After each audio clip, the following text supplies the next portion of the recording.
Aloha, and welcome to Betty's Real Estate Corner, brought to you by Roy and Betty Sakamoto, Caldwell Banker, Kapalua. Here we've got another day happening. Roy is here with me in the studio. Seems like we've got a number of things to talk about, real estate-wise. We've got a little bit of this, a little bit of that. We're hoping to have somebody call in that has information about a Global Citizens Young People organization, and I hope that she's able to. It would just be really fun to have her on, and if not, I think we'll be able to do it for the next show. But today, we're all obviously concerned about everything going on in the world, and that is a constant something hanging over our heads, our brains, our hearts, and hard that we just don't know exactly what's going to happen. But we've got Roy here, who is always optimistic and ready for anything. Well, our thoughts and prayers are with everybody in Afghanistan and all the people there, the brave people who are fighting the Russians.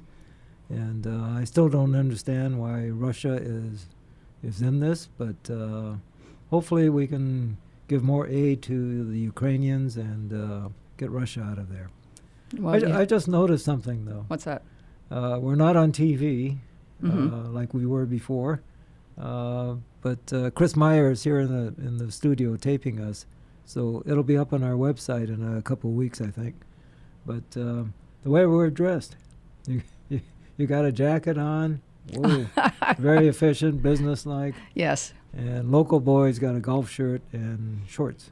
Okay, that is how it is, but we've made it work for 47 years or something, so I think it's going to hang in there. But it is true, because I always think that. I'll make fun and I'll say, okay, Holly Girl's going to wear.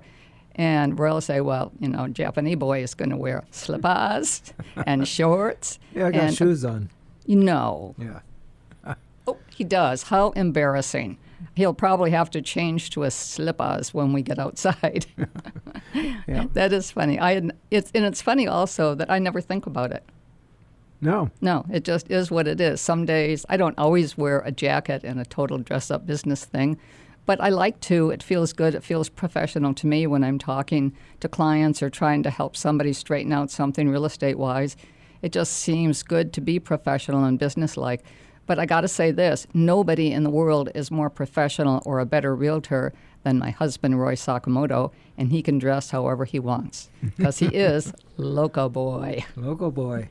Thank you, dear. So what else are we up to today, Roy? We're worried, obviously, about everything going on in the world.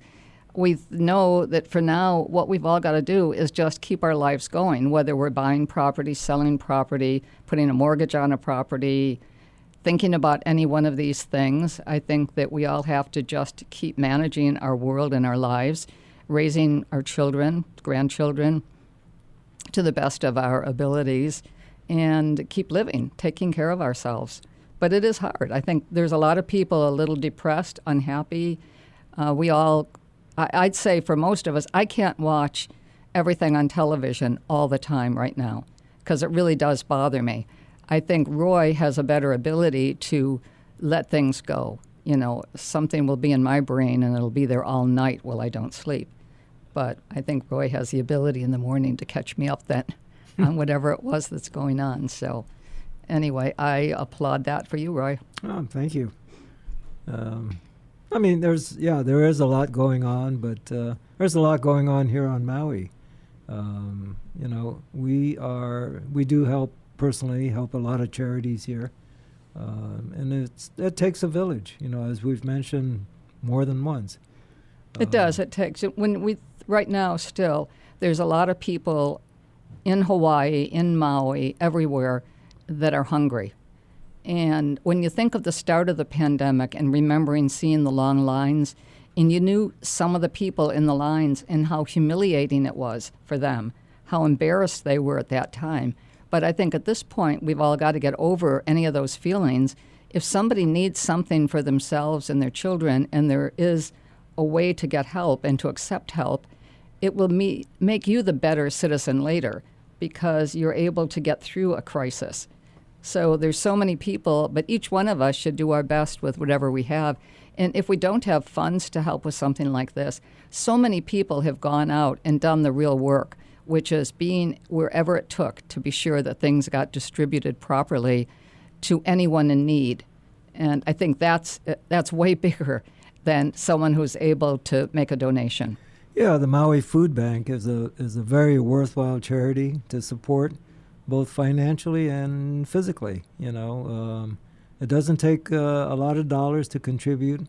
It may take a few minutes of your time every day or twice a week or whatever you can volunteer.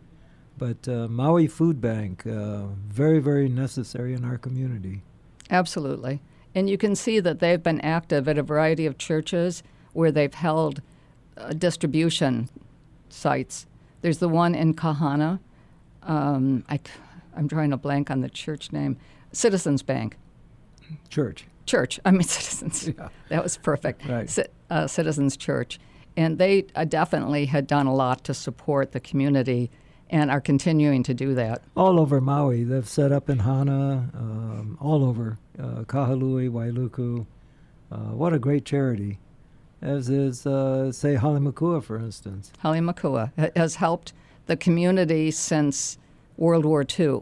And that's another whole story that I love getting on because I think it is an amazing thing. But we'll do it another time. I think today there's more important things to talk about. But Halemakua is one of the most important. Oh, absolutely. And the fact that they're still here in the community, anyone who's been there, Roy's mom had to have been there for a while and did pass away. It's a long time ago now, but even then, they were spectacular. They care so much. They would see to it that Roy's dad was able to be comfortable or had a place that he could lie down when he needed to. But yet he was in great shape, but exhausted from everything that went on. Yeah, another worthwhile endeavor for you to contribute. Halemakua Health Services, either monetarily or volunteers are now allowed back into the facility. So if you've got anything to contribute, either by reading or, not necessarily physical labor, but, call Halemakua and see if there's any way you can contribute physically to the health and well-being of our frail and elderly. And Roy's right, though. Sometimes it's just going to be reading a book, talking to somebody, listening. Sometimes you'll see people will come there often and play music, dance, the hula. Yeah, pre-COVID, we had hula halau coming by, various well-known entertainers, and hopefully now that we're looking at COVID in the rearview mirror, I hope, we'll be able to see these halau and singers and entertainers come back to entertain our frail and elderly. Having said that, though, that, in our rearview mirror, we're all hoping that.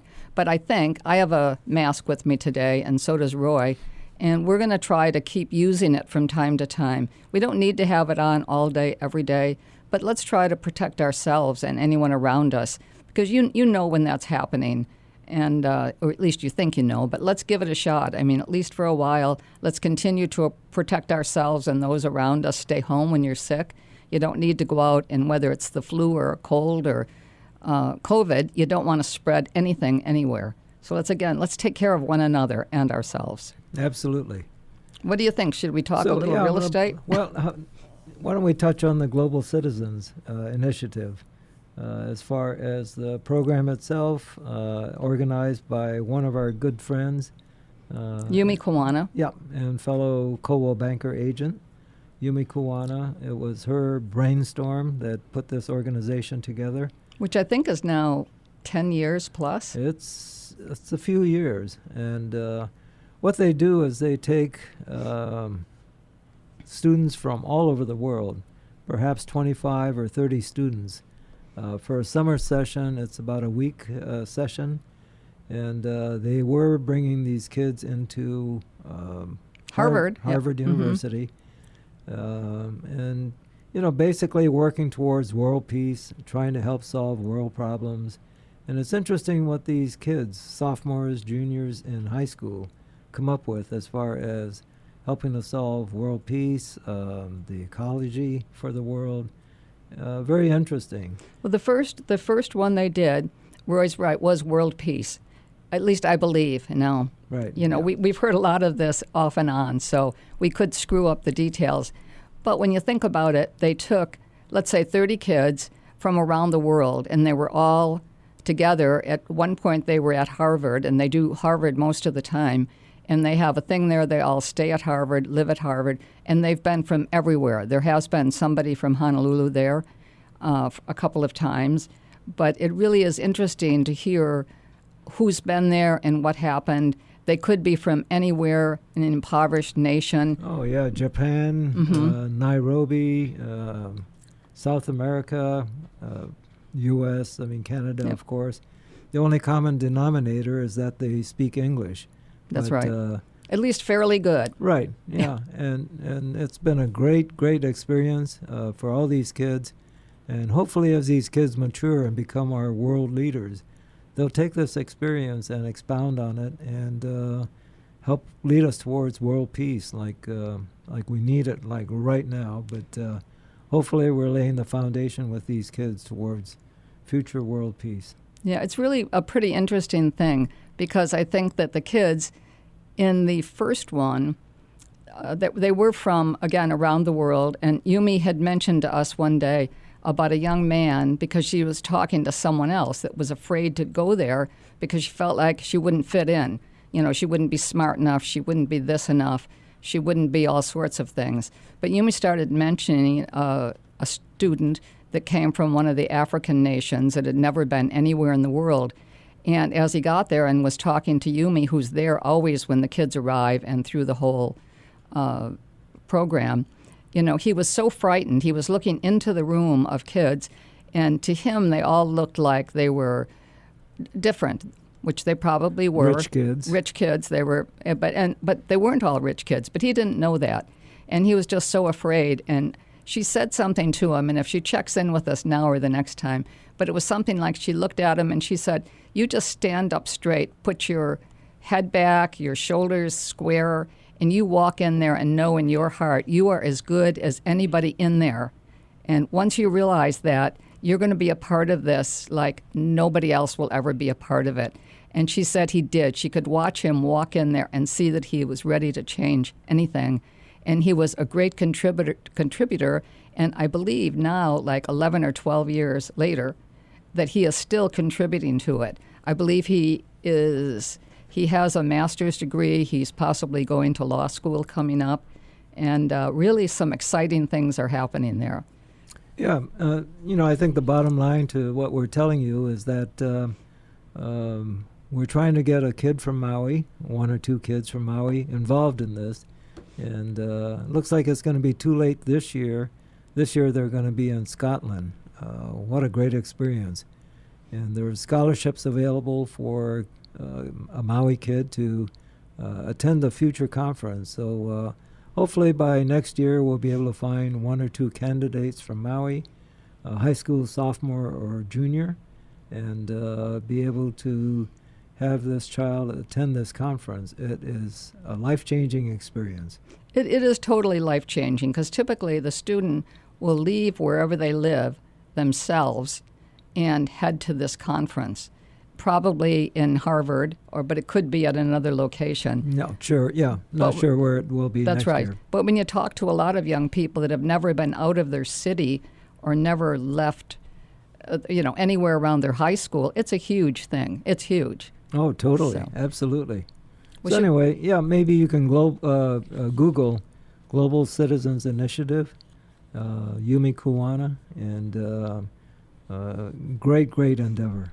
So hopefully next year we'll get a Maui kid involved.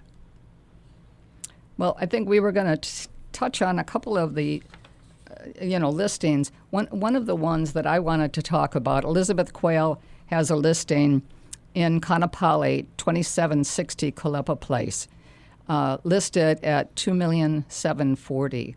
Really wonderful home. It's a little over 3,000 square feet on 17,000, almost 18,000 square feet of land.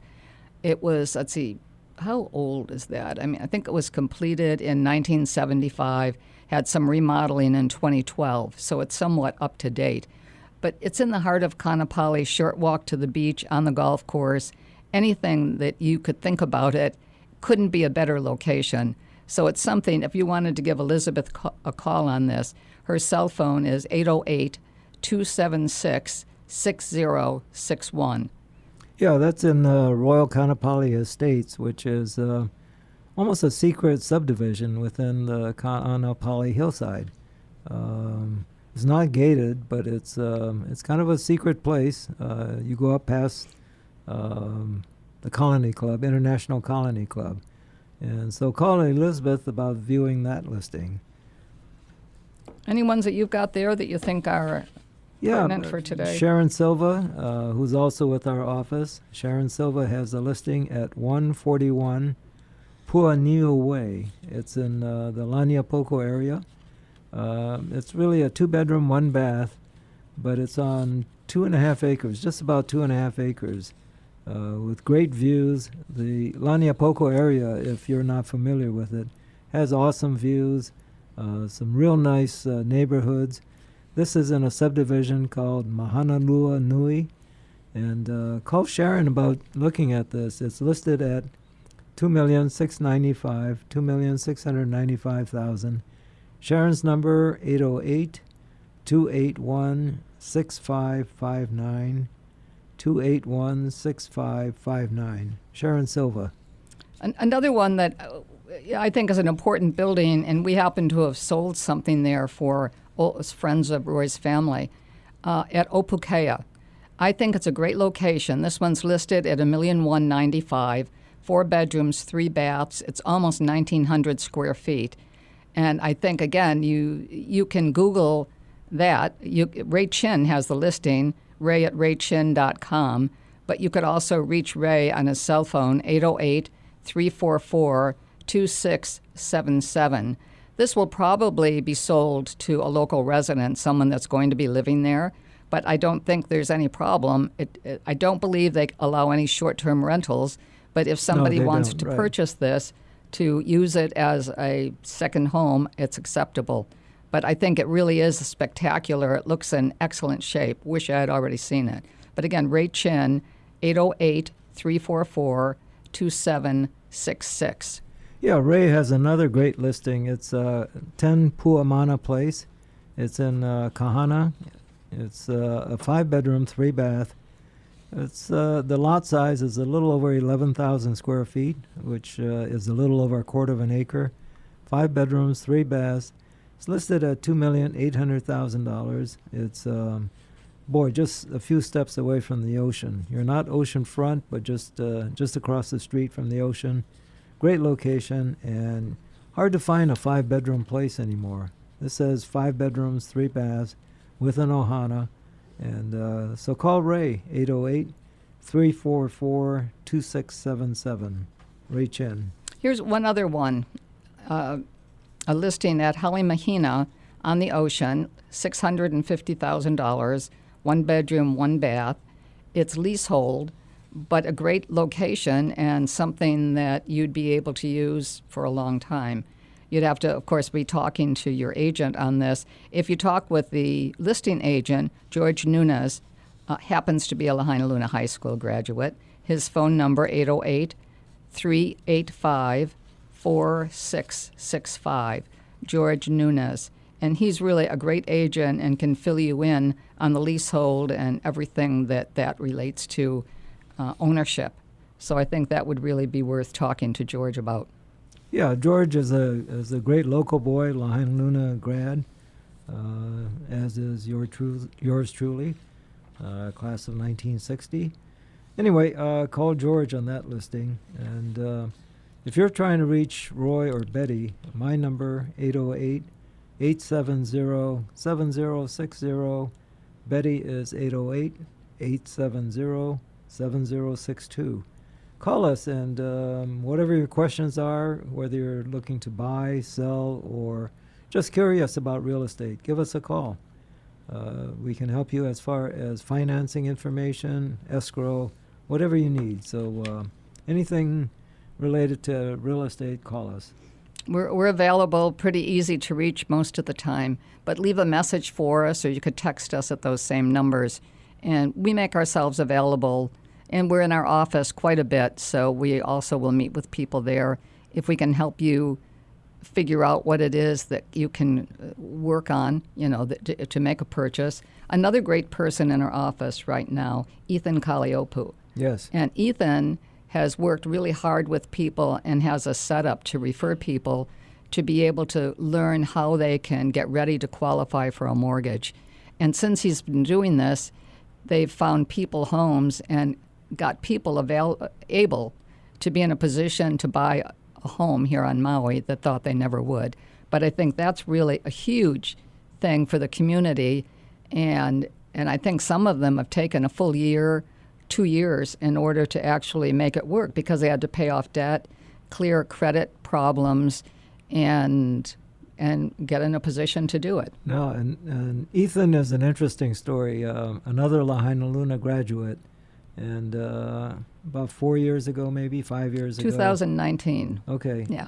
Is that when he graduated? I believe. Oh, okay. Could have been. Yeah. Anyway, in his senior year, he called me and asked if he could be taught real estate.